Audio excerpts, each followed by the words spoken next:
Para finalizar essa parte introdutória sobre química de coordenação, nós estamos vendo o tópico sobre isomerismo dos compostos de coordenação, a gente vai falar agora sobre, na continuidade, sobre o isomerismo óptico.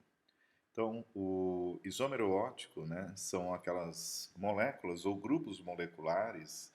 De novo, a gente está falando de isomeria, então a isomeria sempre é a mesma composição, a mesma fórmula química, só que a distribuição dos grupos de químicos compostos da molécula são diferentes. A gente já viu sobre como eles são organizados no formato de ligações ou distribuição geométrica ao redor do átomo central. E agora essa distribuição geométrica ao redor do átomo central também tem uma outra consequência, porque nós não podemos esquecer que cada grupo químico ou cada elemento ele tem uma nuvem eletrônica e essa nuvem eletrônica ela tem um potencial eletrostático, ou seja, o campo elétrico que essa nuvem eletrônica gera é, vai gerar naquela região da molécula uma densidade eletrônica, uma densidade de carga elétrica negativa, certo? Que vai interagir com outras cargas ou outros campos elétricos.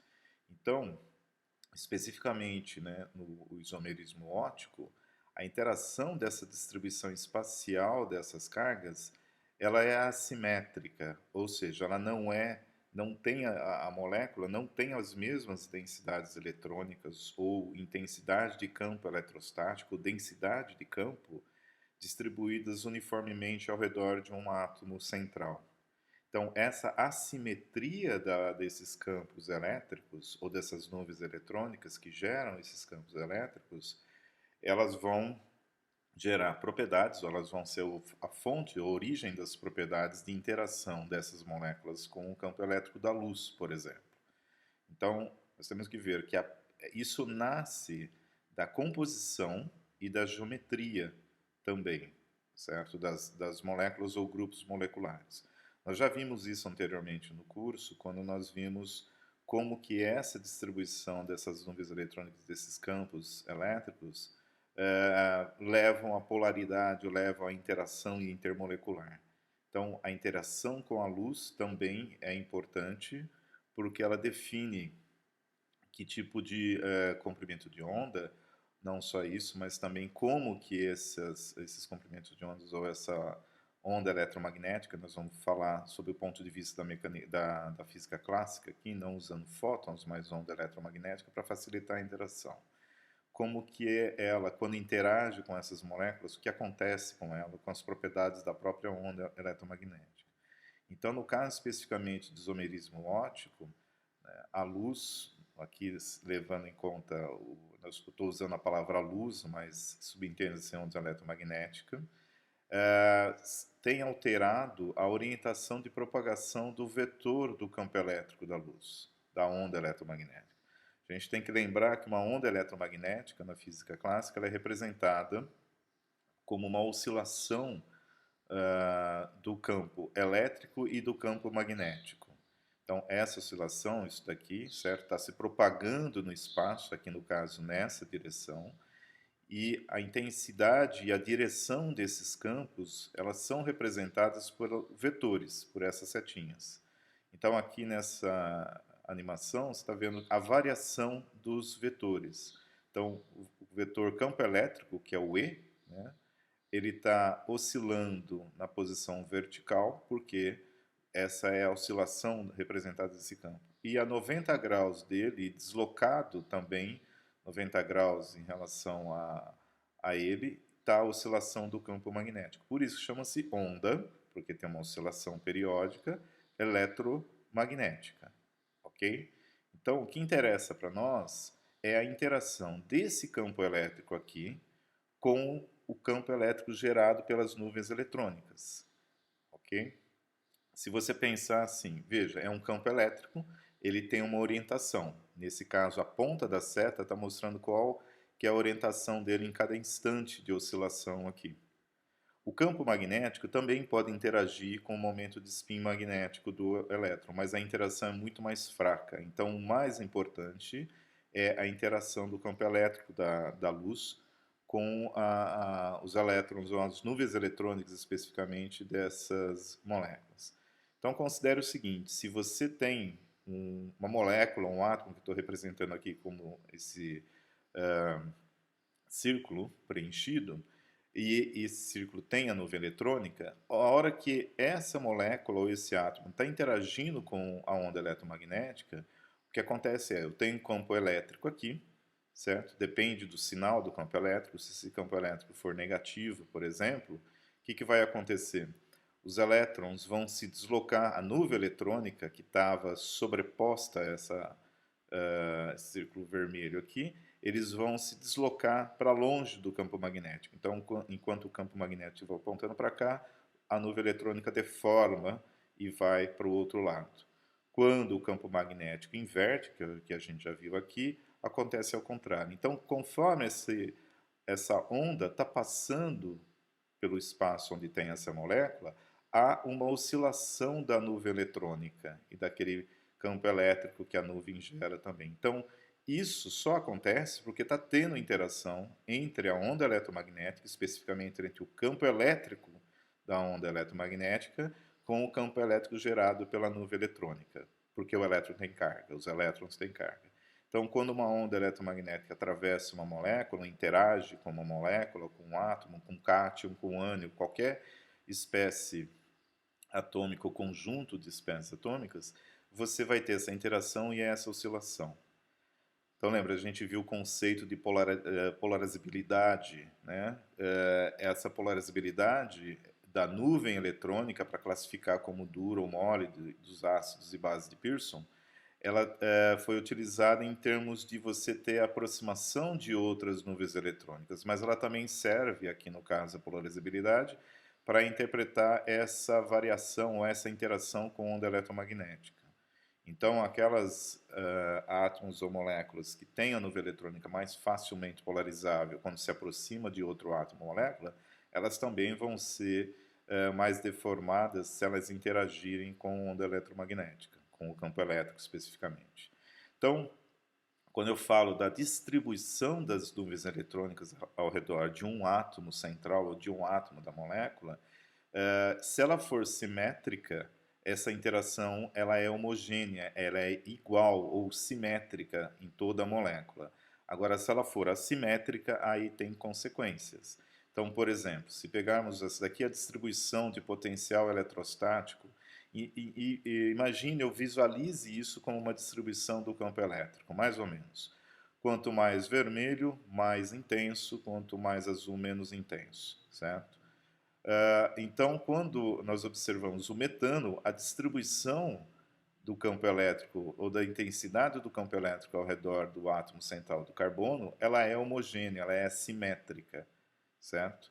Então, quando uma onda eletromagnética, o campo elétrico dela especificamente atravessa o metano, interage com o metano, essa interação é simétrica. Não há atração, não há repulsão desse campo elétrico por qualquer parte mais específica da molécula. Já se você tiver um aminoácido, esse aminoácido, alanina, por exemplo, onde há um carbono aqui, nesse chamado C2, que os grupos que estão ligados nesse carbono, ele tem 4 grupos diferentes.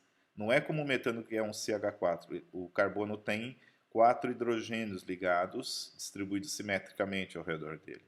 Para esse carbono C2, certo? Você vai ter, olhando para as diferentes direções dos ligantes, dos grupos moleculares que fazem parte da ligação, você vai ter uma intensidade de campo, uma densidade eletrônica diferente. Então, quando a onda eletromagnética interage com essa molécula, o que acontece com o campo elétrico é que ele pode ter mais interações mais intensas com certas partes da molécula do que outras. O mesmo vale, por exemplo, para o ácido lático. As densidades eletrônicas dele são assimétricas, porque ele tem composições a partir de um único carbono, certo? Esse carbono do lado de cá está ligado com hidrogênio, do outro lado tem um grupo oxigênio, aqui tem um metil, aqui tem um carboxílico. Então, são 4 grupos moleculares ou elementares diferentes. Então, esse carbono, ao redor dele, existe campos elétricos com intensidades diferentes. Então ele vira assimétrico, enquanto que no metano é simétrico. Quando isso acontece, por exemplo, aqui é a representação pictórica de uma molécula onde você tem um átomo central e cada um dos seus ligandes está representado por uma cor diferente, porque ele quer dizer que eles são diferentes. Então, quando a luz interage com essa molécula, o que acontece é que o campo elétrico da luz, que ele estava aqui com essa animação numa posição vertical, por exemplo, né, esse especificamente é essa onda aqui, porque as ondas eletromagnéticas têm a posição desse campo em todos os ângulos possíveis, ela pode estar na vertical, ela pode estar um grau mais para a direita, um grau mais para a esquerda, dependendo da fonte de luz. Então, uma lâmpada, certo, de teto, ela emite ondas eletromagnéticas cuja orientação do campo elétrico é em todas as direções. Aqui eu peguei só uma, então nós estamos falando de uma onda que tem um campo vertical. Então imagina que essa onda está interagindo com essa molécula, ela entra com o campo na vertical e depois da interação, como esses campos aqui representados pelas decorrentes das nuvens eletrônicas são assimétricos, ou seja, cada um tem uma intensidade diferente, depois que essa onda passa, a posição, ou a orientação, na verdade, na posição, a orientação do campo elétrico alterou. Ele girou para um lado ou girou para um outro. Que lado que ele vai girar, o quanto ele gira, depende da composição da molécula, certo? Isso vale tanto para a molécula, para qualquer tipo de molécula, não importa se é orgânica ou inorgânica. Se você tiver essas assimetrias, certo? Você provavelmente vai ter uma interação com o campo elétrico da luz que vai alterar a orientação da propagação desse campo. Tá? Pictoricamente, o que a gente veria é isso daqui. Então, siga somente essa cor azul clarinha aqui, verde clarinha. O que está acontecendo? Perceba que a orientação, quando ele vai atravessar esse espaço representado por esse cubo aqui, ou esse paralelogramo, na verdade está representando um meio onde você tem essas moléculas, o que vai acontecendo é que a orientação vai mudando, então ele gira, ele entrou na vertical e ele vai sair na oblíqua. Tá? Então, as moléculas que têm essa capacidade de girar, né, a orientação do campo elétrico da onda eletromagnética, da luz, elas são classificadas como isômeros, se você tiver mais de uma, né? Elas são oticamente ativas, em primeiro lugar. Então, elas têm uma atividade de interação com a luz ativa, ou seja, a luz atravessa elas ou passa por elas e ela é alterada. A orientação da propagação do campo elétrico. Se você tem mais de uma molécula que faz isso em diferentes direções, certo? Para a esquerda ou para a direita, aí, girando a orientação do campo elétrico, elas são, então, caem na classe de isômeros óticos especificamente. Tá? Como a gente acabou de ver, quando você tem essa composição diferente e esse campo assimétrico, a gente diz que esse ambiente é anisotrópico. Por quê? Porque se você estiver naquela posição central do átomo e olhar na direção dos ligantes, cada direção que você olhar do ligante tem propriedades diferentes, porque são 4 ou mais ligantes diferentes.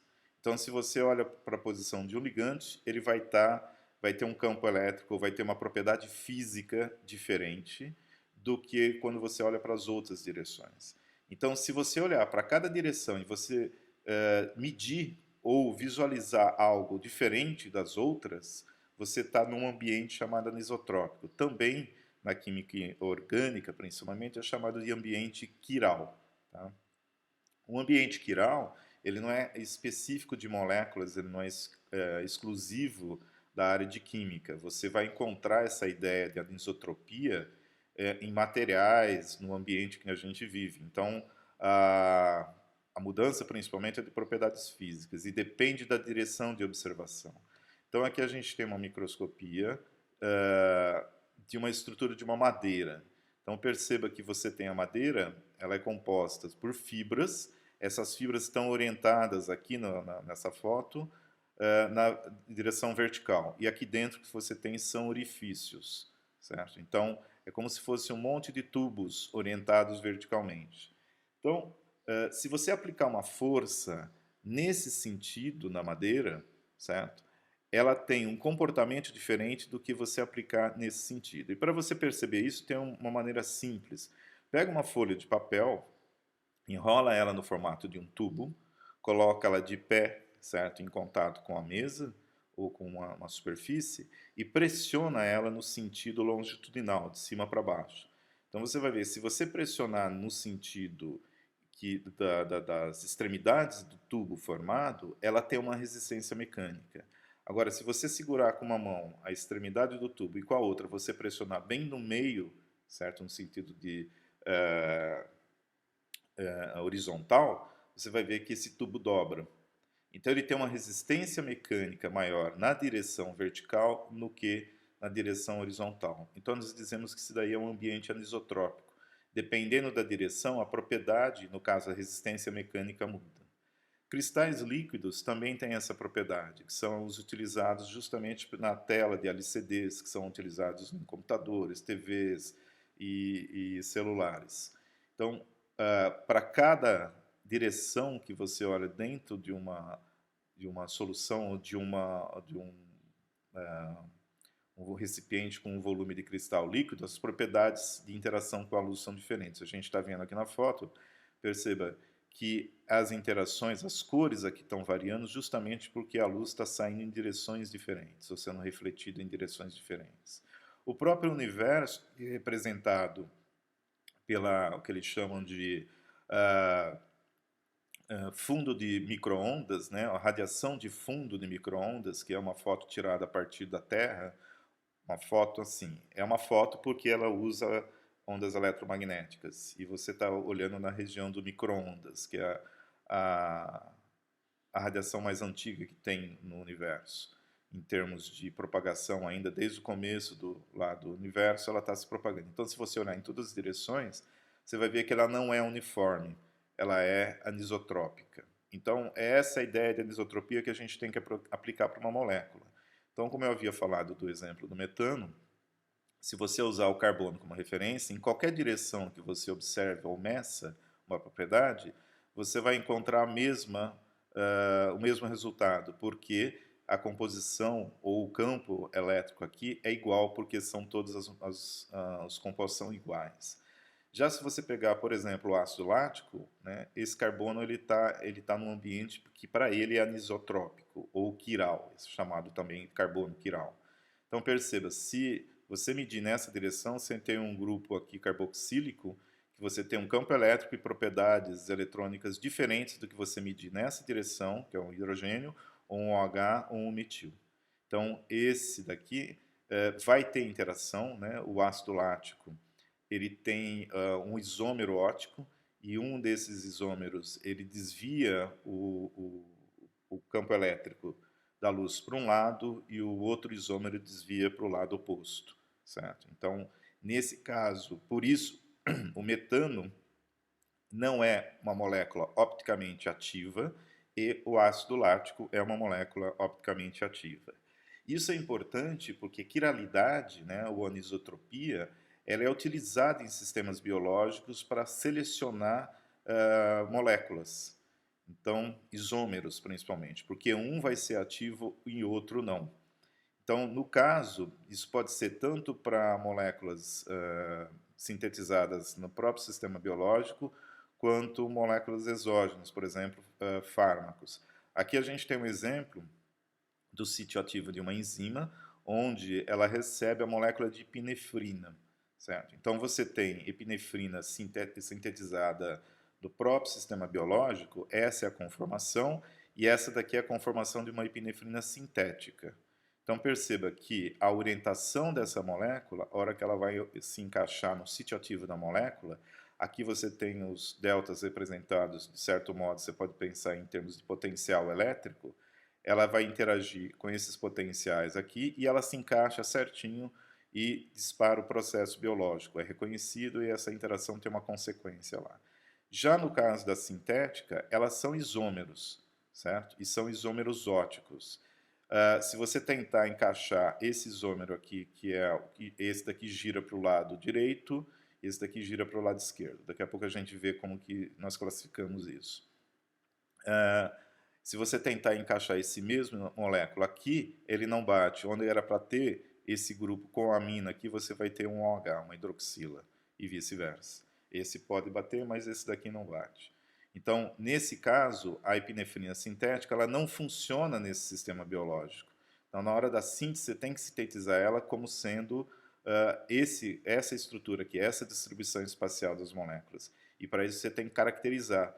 Essa daqui vai desviar para a esquerda e essa para a direita. Então, na sua síntese, você tem que fazer a caracterização após a síntese para ter certeza. E isso você usa a luz para fazer, né? Ter certeza que você sintetizou essa daqui. A gente já vai ver daqui a pouco como que se faz isso, o equipamento. Esse tipo de reação, esse tipo de interação é tão importante que em 2001 o Prêmio Nobel foi atribuído à catálise de reações quirais, o entendimento de processos desse tipo de processo aqui, certo? De catálise, que uma enzima é um sistema catalítico, ele diminui a energia necessária para a reação ocorrer, e ganhou o Prêmio Nobel. Isso tem implicação, como a gente acabou de ver aqui, em processo de produção de medicamentos e na indústria química em geral. Okay? Então, isomeria ótica ela é importante porque os isômeros óticos são produzidos e são utilizados em sistemas biológicos. Os próprios aminoácidos, os açúcares que nós temos na composição das moléculas biológicas e proteínas, ou que são utilizados para obter a síntese do ATP, elas são isômeros óticos também. E isso tem uma consequência importante. Como que a gente identifica eles, que eu acabei de falar? Como que você faz o controle de qualidade se você produziu corretamente, né, aqueles isômeros? Então, de uma maneira que você vai fazer é utilizar a luz para isso. Mas eu não posso usar qualquer orientação do campo elétrico, porque senão eu não vou saber se ele vai virar para a direita ou para a esquerda, porque como uma luz, certo, ela tem todas as orientações possíveis, essa luz a gente chama não polarizada, certo? Então a luz não polarizada, do inglês aqui é um polarized light, ela tem todas as orientações. Eu não posso utilizar ela, porque se fizer isso, eu não vou ter resultados. Então eu utilizo um material que tem composição desse material, que ele vai absorver todas as orientações que a luz chega lá, do campo elétrico, menos uma. Então, esses polarizadores, que nós chamamos, né, eles vão fazer isso e vão diminuir a intensidade, porque vai passar menos luz, mas aquela que passar, todas vão ter, as ondas vão ter sempre a mesma orientação. Então, por exemplo, esse daqui é um polarizador chamado linear. Ele vai pegar e orientar linearmente a propagação do campo elétrico. E ele só pegou esse na vertical, aqui vamos supor 90 graus ou 0 graus, dependendo da referência que se utiliza. E tem os horizontais também. Então você pode selecionar aquele que você quer para fazer. Tem outros que fazem a 45 graus, e aí depende do polarizador, você pode encomendar. Há inclusive óculos hoje em dia que as lentes têm um filtro polarizador para tentar diminuir a intensidade de luz refletida em superfícies e assim por diante. É uma maneira de, ao invés de você adicionar absorvedores, você usa polarizadores, tá? Então, você utiliza essa luz aqui que você selecionou, então é chamada luz polarizada, e para interagir com aquelas moléculas, com a solução que contém aquelas moléculas. Na solução, o solvente não tem essa propriedade de girar o plano do campo elétrico, né? A polarização do campo elétrico. Por exemplo, a água não faz isso. Então, você pode ter a sua epinefrina, o seu fármaco, numa suspensão, numa solução de um solvente que não interage com a luz desse modo, e aí você faz essa luz passar através daquela solução e depois detecta se ela girou ou não. Tá? Ele pode ser girado para a direita ou para a esquerda. Normalmente a gente trabalha com luz que pode ser linearmente polarizada ou circularmente polarizada. Eu não vou entrar no mérito da circularmente polarizada, porque o princípio é o mesmo. Você vai girar para um lado para o outro, mas a compreensão é um pouco mais difícil, então a gente fica por aqui nesse sentido. Se ele girar para a direita, plano de polarização do campo elétrico, ele vai se chamar dextro-rotatório. Dextro vem de direito. Né? Ele pode ser simbolizado pela letra D minúscula ou D maiúscula. E antes do nome da molécula tem que ser colocado isso com um hífen antes do nome propriamente dito. Nos compostos de coordenação também tem que ser colocado isso. Existem outras notações que vocês vão ver provavelmente em química orgânica, de R e S também, mas a gente vai utilizar só Dzinho ou Dzão, que é o mais comum. Se ele girar para a esquerda, ele chama levo-rotatório, ou levógero também, Lzinho ou Lzão, certo? E isso, como que você sabe se um composto que foi dado, ele é L ou D? Isso vai ser informado, porque tem que ser feito no laboratório, tem que ser testado. Essas moléculas que têm esses ambientes anisotrópicos ou moléculas quirais, né, são ditas, como eu já informei antes, opticamente ativas. Tá? E quando você tem esses dois isômeros, uma ou mais, até que tem mais, algumas moléculas têm mais isômeros entre si, uma maneira de você testar a partir da estrutura química da fórmula estrutural dessas moléculas, para você testar se elas vão ser ou não opticamente ativas, é você tentar fazer a chamada imagem especular e sobrepor uma imagem à outra. Então, aqui representando de novo, lembre-se, a gente está usando carbono aqui, que é mais simples até agora para desenhar, mas daqui a pouco nós entramos nos compostos de coordenação.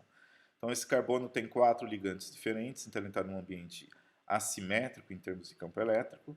E o que significa você representar ou desenhar a sua imagem especular? Você coloca como se fosse um espelho aqui e desenha outra parte. Tá? As mãos estão aqui porque as mãos são justamente imagens especulares uma das outras. Então, se você tiver um espelho aqui, você vai ver que é a sua mão direita e a imagem da mão esquerda e vice-versa. Só que se você pegar a sua mão direita e tentar sobrepor a esquerda, ela não sobrepõe. Esse é o teste. Então, por exemplo, a alanina, já falou há pouco, se você tem a estrutura da alanina, você põe aqui um espelho e desenha a imagem especular. Quando você fizer o desenho da imagem especular, se o H2 está próximo do espelho, do outro lado o H2 vai ter que estar próximo do espelho, certo? Então, dessa maneira, você consegue desenhar a tal da imagem especular. Tudo que tiver fora do eixo paralelo do espelho vai ser refletido. Então, o eixo do espelho é esse, esses dois aqui, eles se mantêm na mesma posição, só que os outros sofrem a reflexão. É interessante, né, para quem tiver curiosidade, procurar saber por que espelho só reflete, certo, na horizontal e não reflete na vertical. Por que você não é invertido a tua imagem no espelho? Ele só inverte direita e esquerda, mas não em cima e embaixo. Isso é uma noção da parte de física que é interessante, mas é só uma curiosidade, tá? Para quem quiser. Bom, enfim, se você pegar essa molécula do jeito que está aqui e transferir essa molécula para cá, tentar sobrepor, você vai ver que não acontece essa sobreposição, porque esse grupo NH2 vai parar aqui, e não do jeito que estaria. E é a mesma coisa com o OH e o oxigênio. Então não há como sobrepor as duas imagens. Ah, professor, e se eu rodar? A ideia é que você não vai poder fazer isso, porque, como nós vimos ali atrás, as enzimas não deixam, mesmo que você rode a molécula, não tem jeito de encaixar. Então a ideia é, tira do jeito que está, sem tirar do plano, e tenta colocar aqui.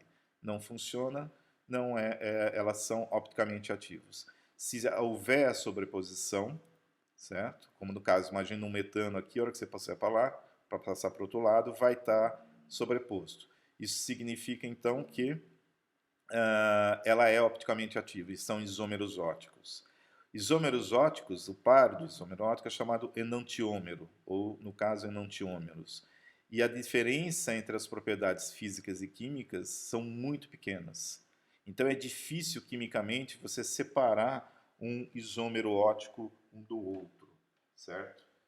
Então, nesse sentido, isso é um problema que a indústria tem. Quando você faz a síntese, normalmente, você não consegue fazer a síntese, às vezes, só de um ou só de outro. Você teria que separar depois e aí é um pouquinho mais complicado. Em termos de composto de coordenação, é o mesmo teste. Se você tem um composto, por exemplo, aqui, como a trisetileno-diamine cobalto 3, você vai fazer a imagem especular e tentar sobrepor.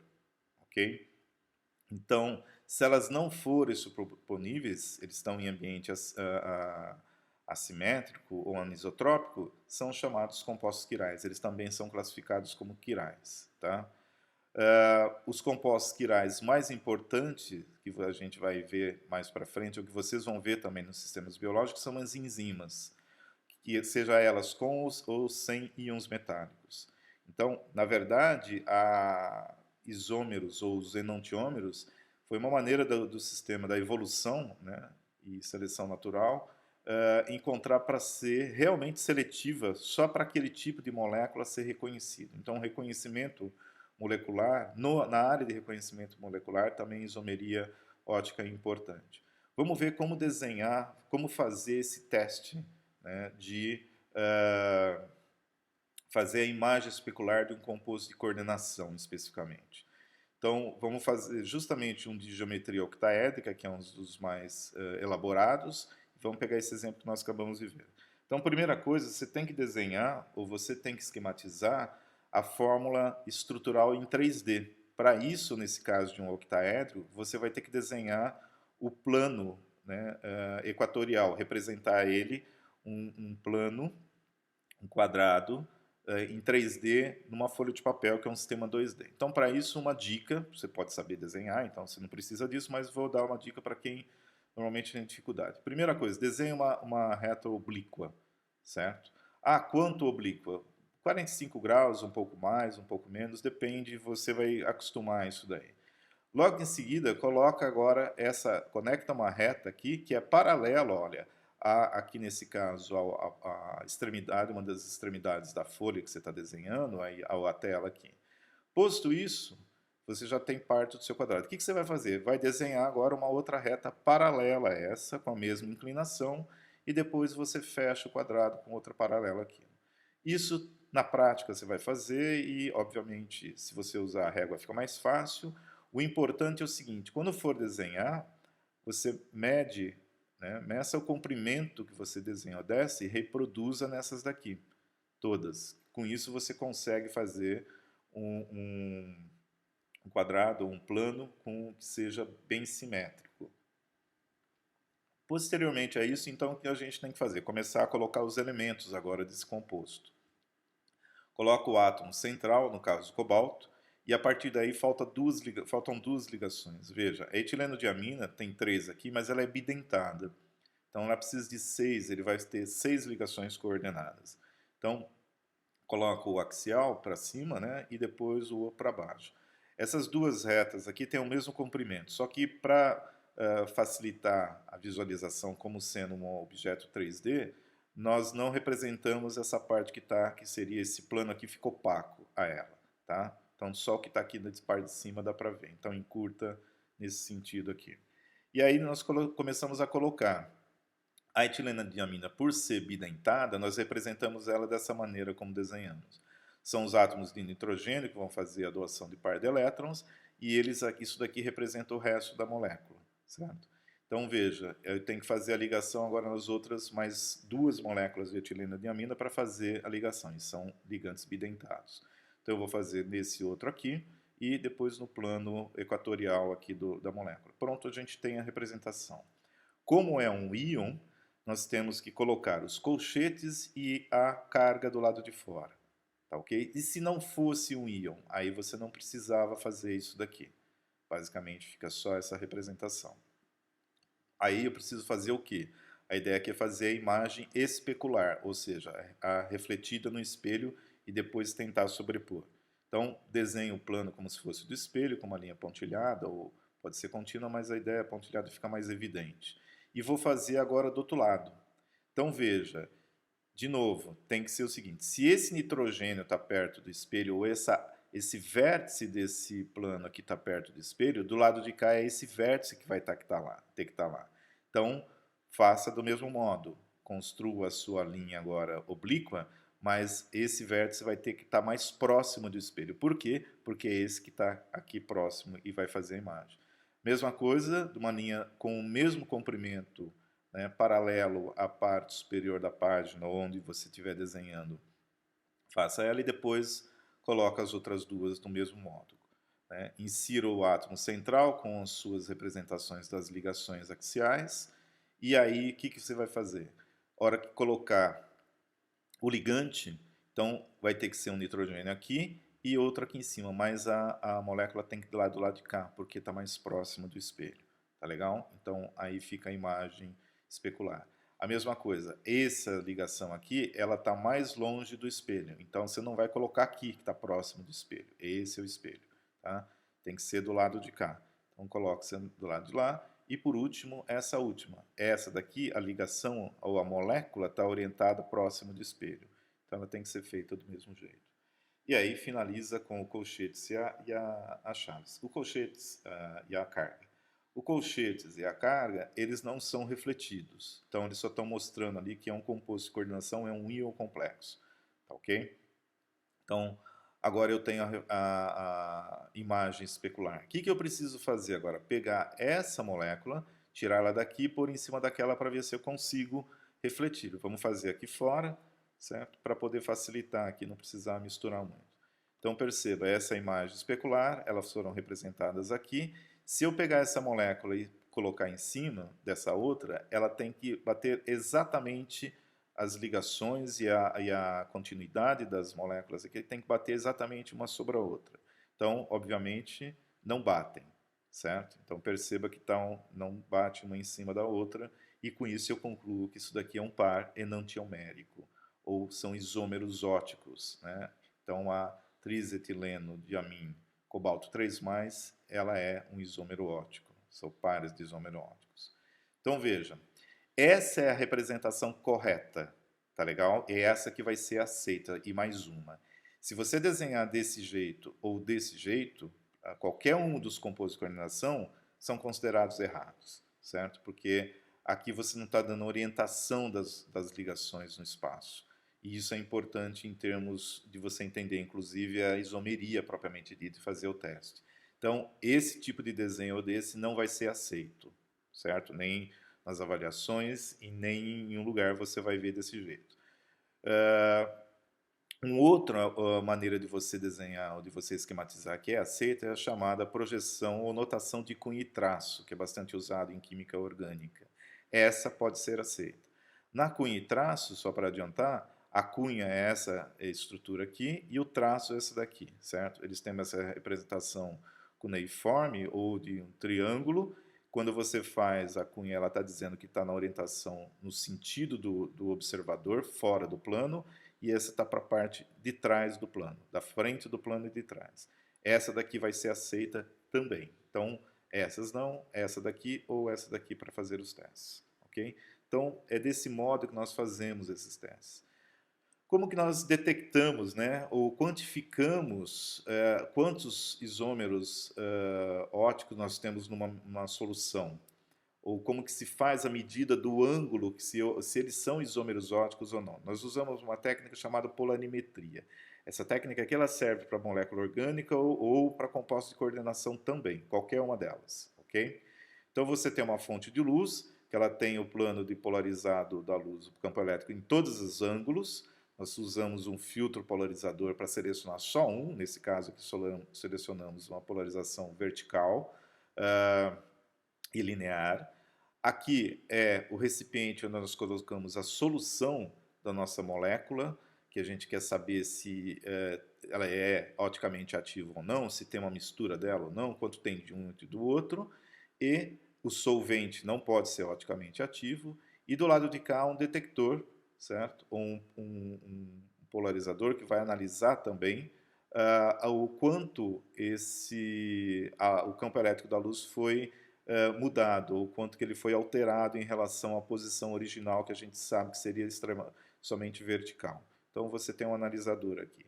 Esses são alguns equipamentos que são usados em polarimetria, certo? Você tem aqui, esse daqui é portátil, um pouco mais portátil que esse outro, mas ele te dá diretamente o ângulo. E há uma relação que eu consigo utilizar, chamada lei de Biot, que eu consigo quantificar, certo? Se eu tiver principalmente só um tipo, eu consigo quantificar ele, ou seja, eu consigo determinar a concentração daquela molécula. E isso é bastante utilizado na área industrial.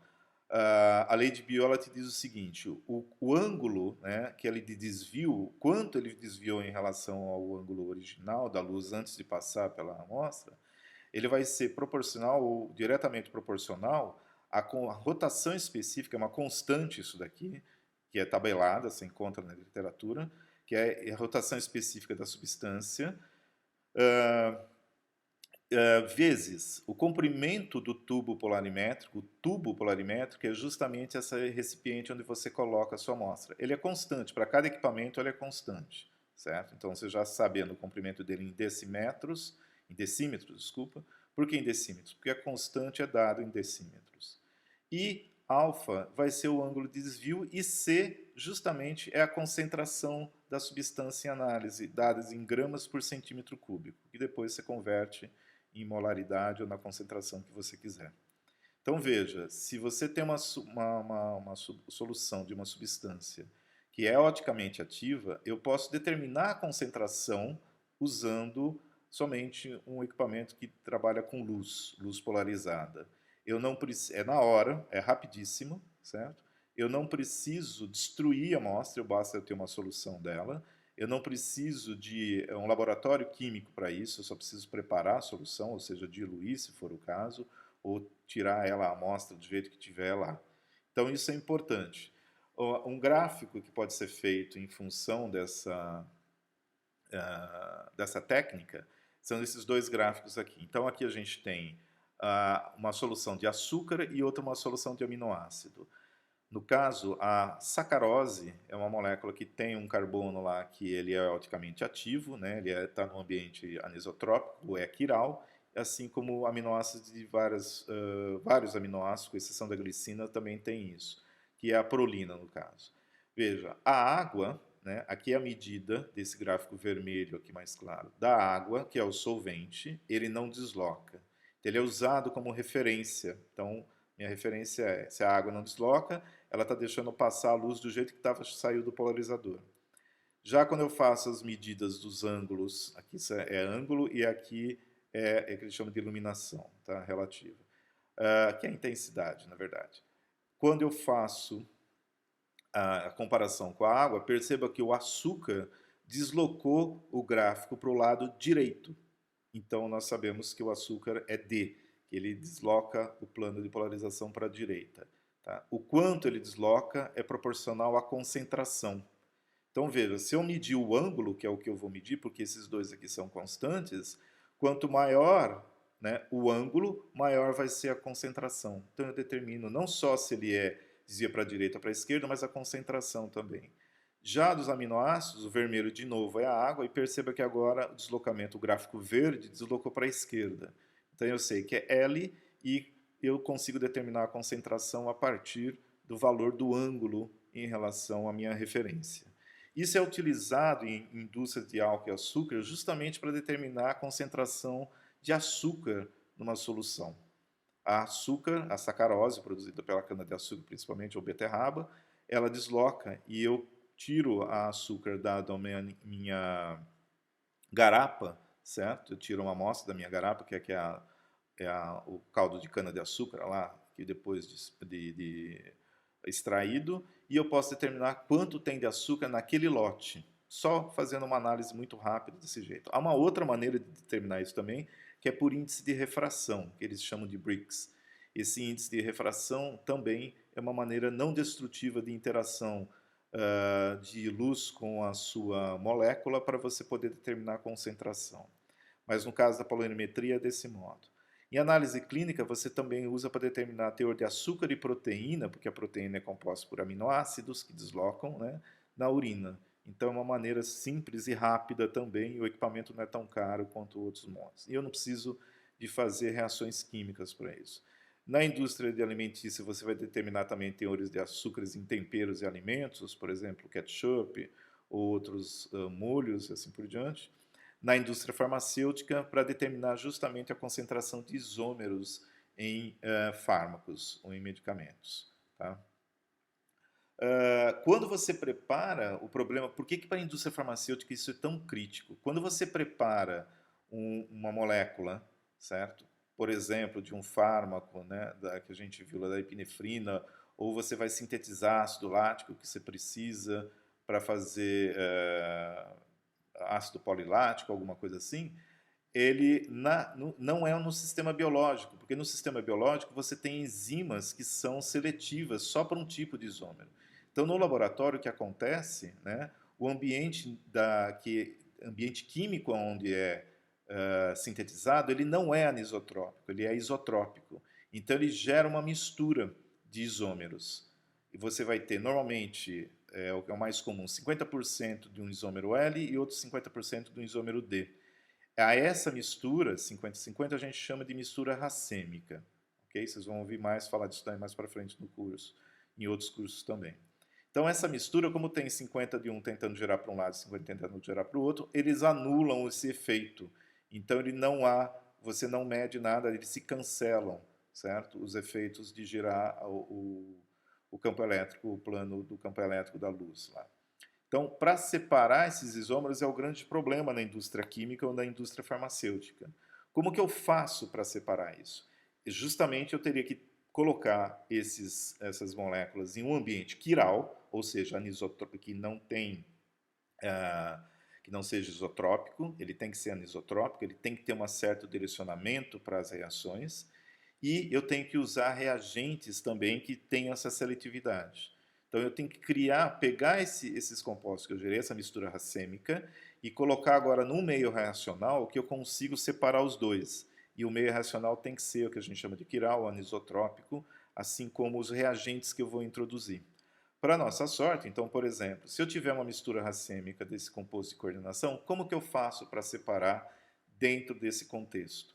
Eu tenho que reagir, colocar eles no ambiente quiral ou introduzir um reagente que eu consiga fazer essa reação acontecer seletivamente, certo? Com L ou com D.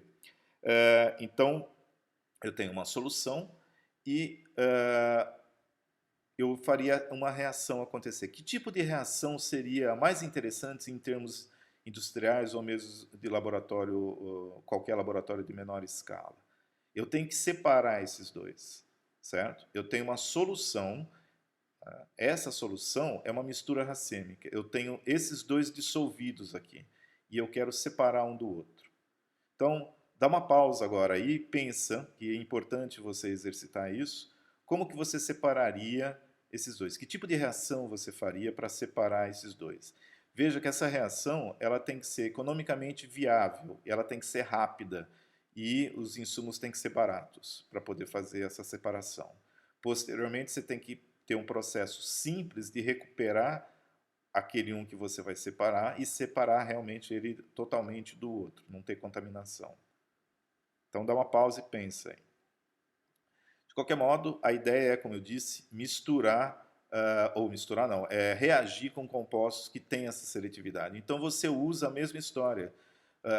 Se você reagir, isso já se sabe, né, a esse composto de coordenação, se você introduzir ácido tartárico, ele precipita, ele forma um composto, que seria representado mais ou menos desse modo aqui, com ácido tartárico, é um cloreto do ácido tartárico com esse composto, né, chamado aduto. E você sabe que se tiver qualquer um desses dois em solução, ele reage com o ácido tartárico e precipita. Então, a ideia é, se eu tiver um composto D, vamos supor que seja esse daqui, se eu introduzir o D-ácido tartárico, que é essa molécula aqui, ele só vai reagir com o composto de coordenação também com a mesma tipo de característica isomérica, ou seja, D. Então, o D-ácido tartárico só reage com D e não com N. Então, se eu introduzo o ácido tartárico D na solução, eu precipito nesse caso, porque o composto formado é insolúvel, certo? O isômero D. Com isso, se eu tenho a precipitação, eu faço uma filtração simples ou uma centrifugação. Em termos industriais ou laboratoriais, é bem simples e bem barato. Ácido tartárico também você compra bem barato, então o insumo ser barato também. Você precipita somente um deles, separa e o outro ficou na solução. Você pode depois secar e obter eles no formato de sal ou precipitar com outro ácido tartárico, se for o caso, certo? Então essa é a maneira que você usa a introdução, né, da anisotropia, que a gente fala no ambiente quiral, é você introduzir ou reagir justamente com um composto que tem a mesma característica. Então você precisa também de isômeros óticos para poder separar outros isômeros óticos. Tá? E é interessante que existe uma característica em sistemas biológicos, principalmente de mamíferos, mas no geral é assim, que a composição dos aminoácidos que constituem as proteínas e dos açúcares que são utilizados nos sistemas biológicos tem uma predominância quase que 100% de aminoácidos com configuração L e açúcares com configuração D. Outros aminoácidos, outros açúcares, com diferentes configurações, não funcionam no maquinário bioquímico, né, no metabolismo. Então, lembrando que se você tem uma orientação específica, né, de um aminoácido, isso vai refletir na conformação espacial, na estrutura das suas proteínas. E essa estrutura dá a função, inclusive, dessas proteínas. Então, a predominância de um tipo de aminoácido leva a uma estrutura proteica predominante decorrente dessa estrutura do próprio aminoácido, certo? Todos esses aminoácidos, exceção da glicina, eles podem existir em dois formatos dos isômeros óticos, ou enantiômeros. Mas em sistema biológico você vê a seleção e a evolução selecionaram somente esses daqui, o L para aminoácidos e o D para açúcar. Tá? Isso é interessante. Quando você prepara em laboratório, ou seja, num meio sintético, ou no meio não quiral, certo? Você tem sempre mistura racêmica. Então, se você tem, por que a questão que surge é por que a bioquímica dos seres vivos é totalmente específica, certo? Para esses aminoácidos e açúcares com essa fórmula estrutural. Então, é importante perceber que tem que ter algum motivo. Ou as condições de origem da vida, né, de origem dos aminoácidos, dos açúcares, ela era anisotrópica, especificamente para compostos L, no caso dos aminoácidos e D para açúcar, ou essas moléculas não foram sintetizadas, elas saíram de uma mistura, por exemplo, racêmica, mas somente uma delas tinha maior estabilidade e sobreviveu mais. E como que isso aconteceu? Há um artigo publicado recentemente, né, mostrando que aminoácidos que são encontrados em meteoritos, que a gente já viu lá na primeira parte do curso, ou no meio interestelar, eles são predominantemente L, ou seja, do tipo que a gente encontra em sistemas biológicos, né, o tipo funcional em seres vivos. E esse artigo, se eu não me engano, que é de 2010, que saiu mais ou menos esse gráfico daqui, ele está mostrando que existe a chamada enantioseletividade, certo? Que é a seletividade só dentro dos dois, que é devida à resistência ou à capacidade, maior estabilidade desse aminoácido tipo L à irradiação com radiação ultravioleta. Então, se você pensar no meio interestelar, onde seriam sintetizados, né, um meio reacional, digamos assim, onde são sintetizadas essas moléculas, e lá a síntese é predominantemente fotoquímica. Então é a própria radiação ultravioleta que existe, emitida pelas estrelas, que acabam fazendo que em nuvens, onde tem uma quantidade grande de nuvens elementares ou moleculares, que essas moléculas reajam, certo? Então as moléculas que a gente detecta no espaço interestelar, ela é decorrente, ou mesmo aqui no sistema solar, ela é decorrente de sínteses fotoquímicas, basicamente. Então, se você pegar, sintetiza uma mistura racêmica e coloca ela sobre radiação ultravioleta, certo? Você vai ver que aquele que tem maior estabilidade, que sobrevive mais, é do tipo L. Então, nesse gráfico aqui, o D é a cor azul, a mistura racêmica é a vermelha e o L é a amarelinho, certo? Então, para qualquer desses aminoácidos aqui que foram testados, perceba que o D, que é o destrógeno, é o que menos é estável, é o que menos sobrevive. Ou você tem sempre no final a mistura racêmica ou L. A mistura racêmica tem o D, mas justamente ela sobrevive porque o L está protegendo de algum modo o D lá dentro, certo? Mas se você tiver somente o D, ele não sobrevive. Então a ideia, isso dá um embasamento um pouco até adicional àquela ideia de que da teoria da panspermia, que parte das moléculas necessárias para a formação dos sistemas biológicos, da vida no planeta, deve ter vindo de fora em meteoritos ou cometas que atingiram o planeta aqui, porque existe esse laboratório interestelar de síntese dessas moléculas, e quando essa fotoquímica que existe lá é bastante eficiente, e talvez isso explique por que o L e também os açúcares, no caso aqui, ou os açúcares podem ser consequência dessa conformação L das próprias proteínas que que estão envolvidas nesses sistemas. Isomerismo, que a gente havia falado, é importante em sistemas biológicos, porque eles fazem parte, né, do processo de seleção ou de especificação seletiva das enzimas, né, que a gente viu lá, por exemplo, da epinefrina, e são muito específicas. E os fármacos também têm que ser testados. Quando você sintetiza um fármaco, tem que ser verificado se ele é uma mistura racêmica. Como a gente viu na outra parte, que somente o isômero geométrico cis da cisplatina funciona para o tratamento, ou é eficiente para o tratamento de neoplasias, no caso dos isômeros óticos também tem esse problema. Você tem que ver se os dois são efetivos ou somente um deles. E existe um caso muito famoso e emblemático na indústria farmacêutica, da década de 50, existia um medicamento chamado talidomida, ainda existe hoje, né? Que ele era utilizado como sedativo e antiemético. Antiemético é para evitar náuseas e vômitos, tá? Ele era administrado na forma de mistura racêmica, sintetizava-se e ninguém tinha se preocupado na época em verificar se os dois eram ativos. O pior não é esse o problema. O problema é que o R ele é o sedativo, é hipnótico, e o S ele tem efeito teratogênico, ou seja, ele causa mutações em fetos. No caso aqui, a principal mutação é o encurtamento dos membros. Então, nasciam bebês que tinham os membros desse comprimento aqui, causado por pessoas, por gestantes, que tomavam justamente a talidomida, a mistura racêmica, para evitar as náuseas e vômitos em gestantes, principalmente aquele mal-estar matinal. Começou a nascer bebês com esse problema, certo? E levou 5 anos e 10 mil casos relatados de bebês com essa deformação para a indústria farmacêutica contraindicar. Ok? Então eles relutavam em aceitar que tinha a ver com isso, mas eles falharam em não ter esse estudo. Então hoje é exigido isso.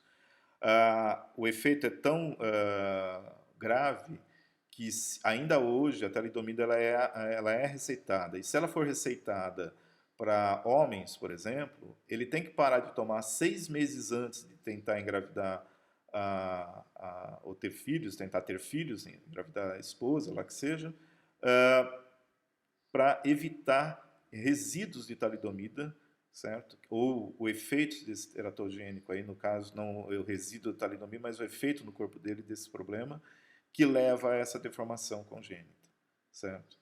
Então, essa é uma das importâncias de você usar esse conceito de isômeros, né? Ele tem que ser usado porque o sistema biológico utiliza ele para esses processos, tá? Para ser seletivo. Então, beleza, a gente encerra aqui essa parte de isomerismo e recapitulando o que a gente viu até agora nessa primeira parte introdutória desse tópico, né, de introdução a compostos de coordenação, a química e coordenação. Nós fizemos uma revisãozinha de ácidos e bases, de Lewis, introduzimos o conceito de Pearson, nós vimos como que se processa a ligação coordenada, como ela é feita, ela envolve pares de elétrons. Nós vimos que nos compostos de coordenação, né, são a classe especial de compostos que representa a maior parte da química inorgânica do sistema biológico. Nós vimos como e por que eles se formam, como interagem e como identificá-los. Tá? Mais ou menos assim. Veja, não é um tópico que foi aprofundado, ele é uma introdução, ele é bem superficial.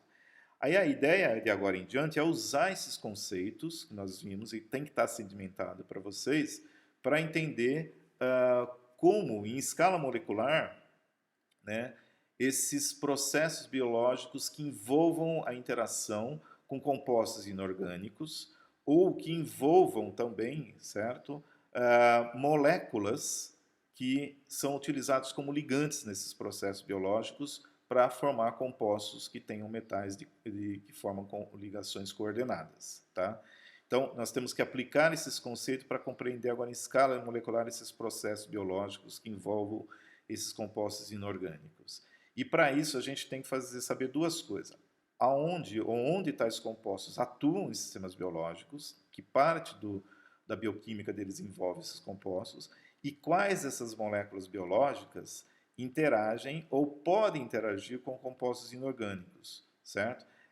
Como que elas interagem no sentido assim, se eu tiver um cátion metálico, certo, livre, elas podem agir como ligante e isso pode interferir na bioquímica do sistema, ou os próprios cátion metálicos são utilizados como compostos inorgânicos dentro do sistema biológico.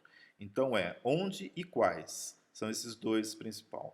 O onde é óbvio, né, que é a unidade básica da biologia, ou da bioquímica não, mas da biologia, que é como o átomo é para a química, né, a célula é para o sistema biológico. E eu estou falando de qualquer tipo de célula, qualquer sistema biológico.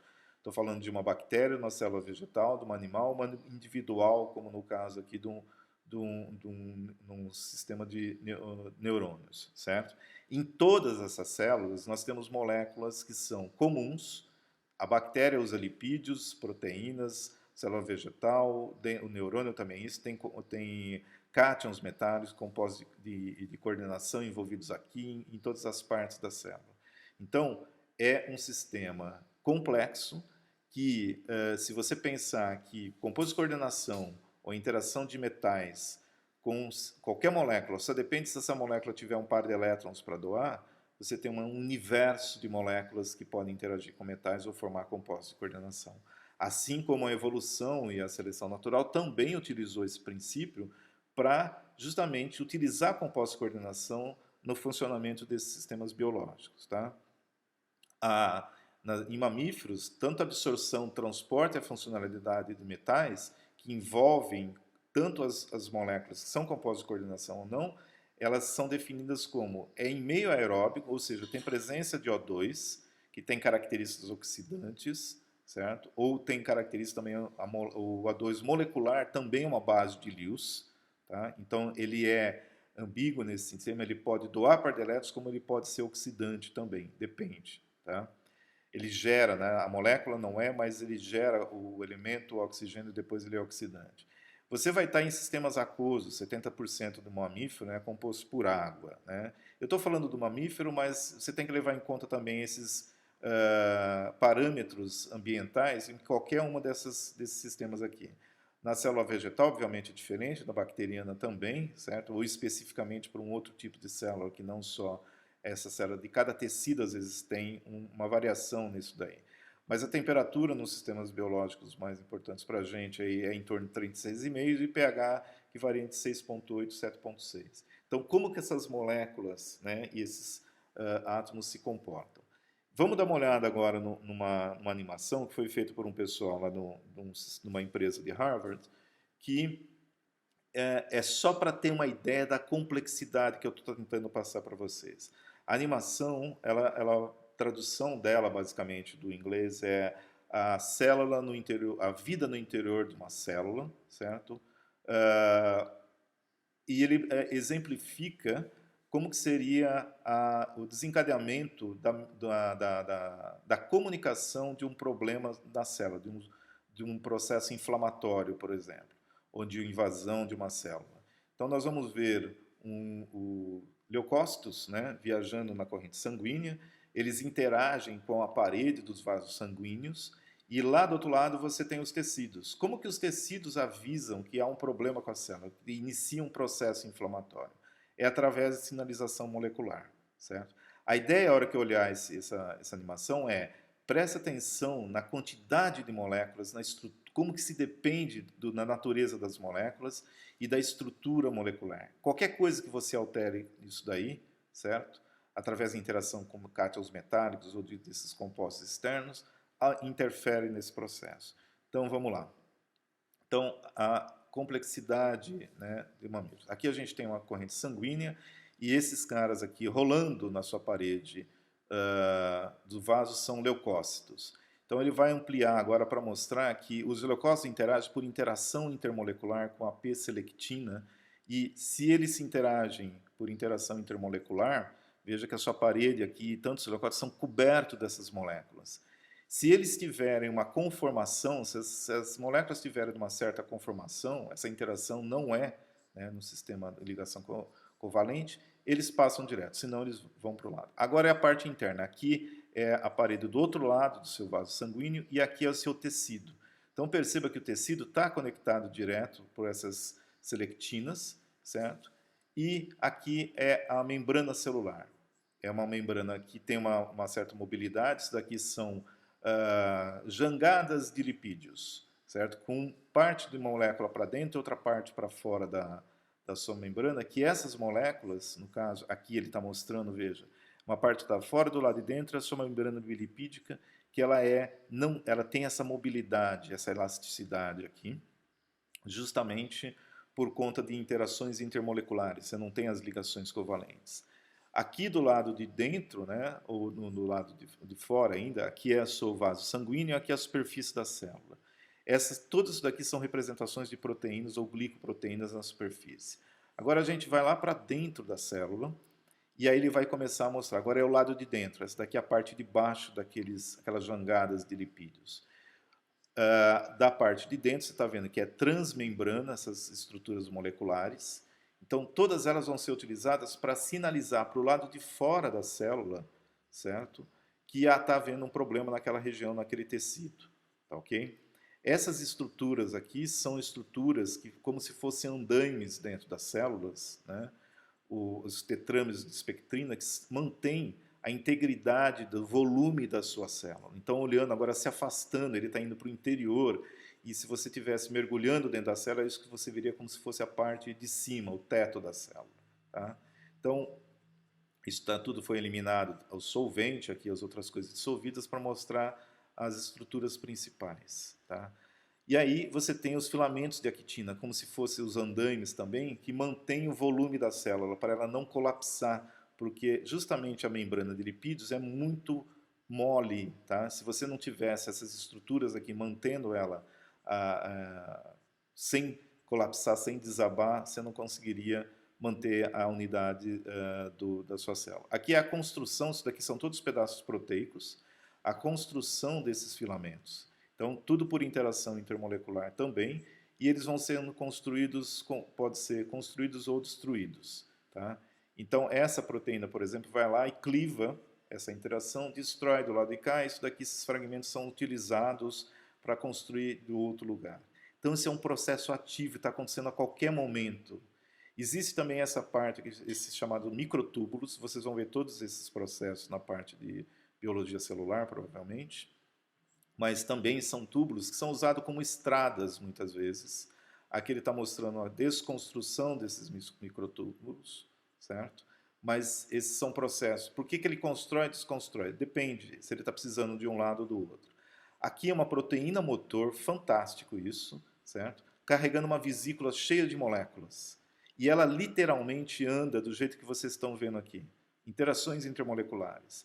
Até pouco tempo, até 2015, aí vinha uma discussão se ela fazia esse movimento lateral para andar ou vertical. Aqui vocês estão vendo as mitocôndrias utilizando justamente esses microtúbulos para se movimentar dentro da sua célula. Exatamente, a mitocôndria não fica parada do jeito que você vê nos livros, certo? Elas se movimentam. Aqui é o seu centrosomo, certo? Que é uma também das estruturas conectadas aqui para esses microtúbulos, esses filamentos actíneos. Os poros que você tem da sua membrana nuclear, que aqui você ejetados os RNA mensageiros para você fazer a síntese proteica. Tá? Aí você vai ver aqui, existe a leitura disso e a produção, a partir do momento a montagem da estrutura para fazer a leitura, e aqui ele está produzindo o ribossomo funcionando, ele está lendo a sequência e produzindo o resíduo proteico ou a proteína que você precisa também. Essas proteínas interagem uma com as outras aqui, está a nossa mitocôndria aqui atrás, e quando você tem um processo inflamatório, então todo esse mecanismo é desencadeado para produzir essas proteínas. Tá? Esse daqui é o sistema que vai ser produzido dentro se eu não me engano, o retículo endoplasmático, não tenho certeza, depois a gente vê isso, mas ele vai ser produzido porque essas proteínas aqui depois precisam ser utilizadas para sinalizar para a parte, o retículo endoplasmático. Ele vai encapsular essas proteínas em vesículas, certo? Ele vai envolvê-las em conjunto de lipídios que tem a mesma composição da sua membrana, aqui é a nossa proteína motor de novo andando, e esse daqui é uma vesícula, que é a composição dessa película que envolve essa membrana, é a mesma dos lipídios que a gente tem na nossa membrana celular. Então, aqui essas vesículas sendo levadas, sendo produzidas, envelopadas, e vai ser, aqui é o complexo de Golgi, e essas vesículas estão sendo transportadas por esses microtúbulos, certo?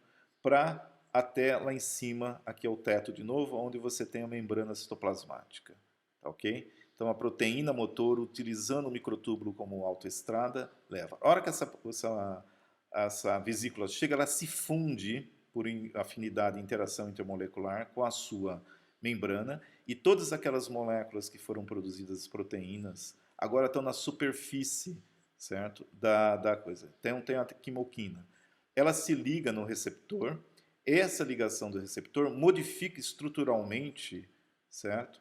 Aqui ele está falando das proteínas envolvidas de membrana nessa sinalização também, mas são aquelas proteínas, aquelas moléculas que vieram, que vão modificar justamente aquelas moléculas que estão, essa integrina, em contato pela parte de dentro do seu vaso sanguíneo. Quando essas moléculas se modificam, elas interagem com aquelas, essa daqui que está atravessando o seu vaso sanguíneo, tá? Ele chama de ICAM. Quando há essa modificação é transmitida para os leucócitos, eles param, se modificam fisicamente para poder passar entre células do seu vaso sanguíneo, eles se achatam e entram por entre essas células para não destruir a integridade do seu vaso sanguíneo e vai lá para dentro do tecido para fazer o papel dele no processo inflamatório, certo? Então, isso tudo é só um exemplo, tem muita coisa omitida aqui, muita coisa simplificada, de uma sinalização inflamatória. Cada uma dessas moléculas, proteínas compostas por aminoácidos, que têm grupos polares que podem interagir com metais e assim por diante, ela vai ser tema, né, esses grupos de moléculas biológicas mais importantes utilizados num sistema, e a gente só viu o processo inflamatório. Imagina todo o resto que há de possibilidade de funcionamento da bioquímica, né, e a interferência desses elementos lá. Então, as mais importantes utilizadas como ligantes ou na interação com metais, a gente vai ver a partir da próxima aula. E nós vamos ver os lipídios, os carboidratos, ácidos nucleicos, os aminoácidos, ou agrupamentos de aminoácidos pequenos e grandes, as proteínas, os chamados grupos prostéticos, né, como porfirinas, cobaloximas e assim por diante. Então, a ideia é como que metais ou compostos de coordenação interagem nos sistemas biológicos com essas moléculas. Como que essas moléculas podem ser utilizadas como ligantes para formar compostos de coordenação. Todos os conceitos que nós vimos até agora precisam estar bem sedimentados para a gente poder visualizar isso naquele sistema complexo que nós acabamos de ver aí na animação. Para a aula de hoje, aqui está a bibliografia, a lista de exercícios que vocês precisam fazer. E para a próxima aula, utilizem qualquer livro de bioquímica, certo? Para ver, justamente rever o que são essas moléculas, né? Lipídios, carboidratos, quem tiver dificuldade nisso, o que são peptídeos, vai lá em um livro de bioquímica que tem disponível. O mais recomendado é o Lehringer, certo? Mas qualquer um que você tiver pode ser utilizado. E é isso daí. Até a próxima.